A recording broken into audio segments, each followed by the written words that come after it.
नमस्कार प्यारे मित्रों, आपका स्वागत है द स्टडी जान चैनल में। तो आज हम लोग कक्षा 12 की फिजिक्स चैप्टर वैद्युत आवेश एवं क्षेत्र में वैद्युत बल रेखाएं के बारे में जानेंगे कि वैद्युत बल रेखाएं क्या होती हैं।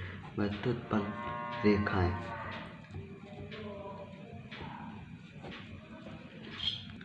जैसा कि आप जानते हैं कि वैद्युत बल रेखाएं जो टॉपिक है वो एक थ्योरी पार्ट है।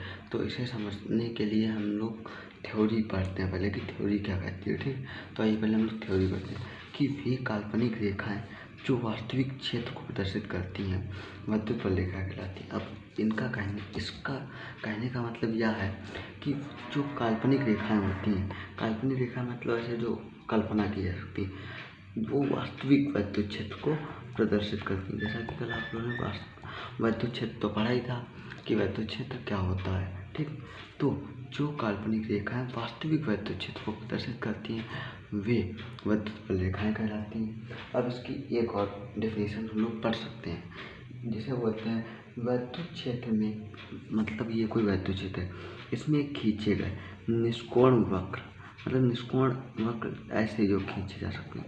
ठीक, खींचे गए निष्कोण वक्र की किसी बिंदु पर खींची गई स्पर्श रेखा के निष्कोण बिंदु पर खींची गई स्पर्श रेखा उस बिंदु पर वैद्युत क्षेत्र की दिशा को प्रदर्शित करती है।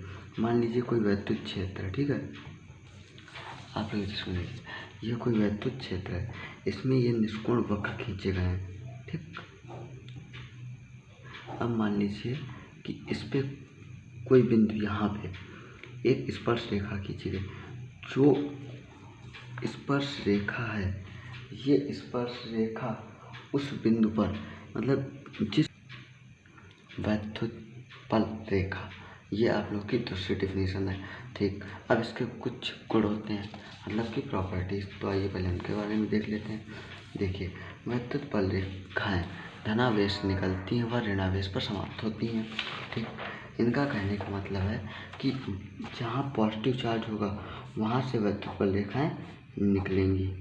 आप लोग देख सकते हैं कुछ इस प्रकार से। ठीक, अब वहाँ ऋणावेश पर समाप्त होती है, मतलब जहाँ पे माइनस होता है ऋणावेश पर समाप्त होती हैं। आप लोग देख सकते हैं कुछ इस प्रकार से। अब दूसरा गुण क्या कहता है कि वैद्युत बल रेखाएं खुला वक्र बनाती हैं। खुला वक्र किस प्रकार से, मान लीजिए ये पॉजिटिव है चार्ज है, मतलब धनावेश, और ये ऋणावेश, तो ये खुला वक्र बनाती हैं। मतलब कि इस पे यहाँ धनावेश से निकलती हैं और ऋणावेश पे समाप्त हो जाती हैं। लेकिन जो चुंबकीय बल रेखाएं होती हैं वो बंद वक्र, फिर निगेटिव से पॉजिटिव की ओर, अंदर की ओर ऐसे होती हैं, तो वो बंद वक्र होता है। वैद्युत वो होती है चुंबकीय बल रेखाएं, ये हैं वैद्युत बल रेखाएं, तो ये खुला वक्र बनाती हैं। ठीक, तो इसमें ये नहीं होता है। ये हो गया। उसके बाद तीसरा क्या है, वैद्युत बल रेखा किसी भी बिंदु पर खींची जाने वाली उस बिंदु पर वैद्युत क्षेत्र की दिशा को प्रदर्शित करती है। अच्छा, मान लीजिए कोई एक वैद्युत बल रेखा है। ठीक, ये वैद्युत बल रेखा है, इसके किसी भी बिंदु पर खींची गई स्पर्श रेखा उस बिंदु पर, जिस पे खींची जाती है, उस बिंदु पर वैद्युत क्षेत्र की दिशा को प्रदर्शित करेगी। वैद्युत क्षेत्र की दिशा को प्रदर्शित करेगी। ठीक, अब आप लोग चौथा पॉइंट देख सकते हैं, दो वैद्युत बल रेखाएं कभी भी एक दूसरे को प्रतिच्छेदित नहीं करती, क्योंकि यदि प्रतिच्छेदित करेंगी तो उनके कटान बिंदु पर खींची जाने वाली स्पर्श रेखाएं अलग अलग वैद्युत दिशा को प्रदर्शित करेंगी, जो कि संभव नहीं है। हाँ, क्योंकि ये संभव इसलिए नहीं, क्योंकि इसकी प्रॉपर्टी 3 यानी गुण 3 कहता है कि एक बिंदु पर दो वैद्युत क्षेत्र की दिशाएं नहीं हो सकती। ठीक, तो आइए कैसे, मान लीजिए एक ये स्पर्श, एक ये वैद्युत बल रेखा है। ठीक, एक ये वैद्युत बल रेखा है। ठीक, इसके कटान बिंदु पर, ये बिंदु है, तो इस पे वैद्युत क्षेत्र इधर की ओर होगा और इस पे वैद्युत क्षेत्र इधर की ओर होगा। ठीक, तो इस एक बिंदु पर दो वैद्युत क्षेत्र की दिशा नहीं हो सकती, तो यह संभव नहीं है। ठीक, और दूसरी चीज़ आप लोग सोचिए कि एक ये विद्युत बल रेखा, ठीक, एक ये विद्युत बल रेखा। अब समझिए कि ये लोग यहाँ से प्लस से निकली कहाँ, ठीक, यहाँ पे मिली, अर्थात मतलब समाप्त हो गई। अगर ये माइनस पे समाप्त हुई, ये माइनस पे समाप्त हुई, ठीक, और फिर ये लोग फिर ये प्लस से निकली, क्योंकि फिर आगे बढ़ेंगी, जब आगे बढ़ेंगी तो कहाँ से प्लस से बढ़ती, तो एक बिंदु पर प्लस माइनस तो चिन्ह नहीं हो सकते। दूसरा पॉइंट ये भी हो सकता है, ठीक है। अब आप तो समझिए प्रॉपर्टी नंबर 5, सीधा समांतर व समदूरस्थ विद्युत बल रेखा एक समान विद्युत क्षेत्र को प्रदर्शित करता है। मान लीजिए सीधी, जैसे कि ये, ठीक, ये बल रेखाएं एक समान विद्युत क्षेत्र को प्रदर्शित करती हैं।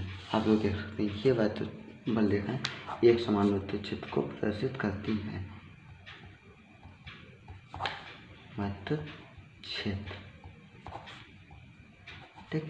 अब पॉइंट नंबर 6, जहाँ विद्युत बल रेखाएं पास पास होती हैं वहाँ प्रबल विद्युत क्षेत्र होता है, और जहाँ बल रेखाएं दूर दूर होती हैं वहाँ दुर्बल विद्युत क्षेत्र होता है। अब देखिए जैसे कि ये पॉजिटिव चार्ज है, ठीक, ये निगेटिव, ये पॉजिटिव चार्ज, इससे विद्युत बल रेखाएं निकली, पॉजिटिव से निकलती हैं तो एक ही पास, फिर आगे जाके दूर दूर जाती हैं, ठीक।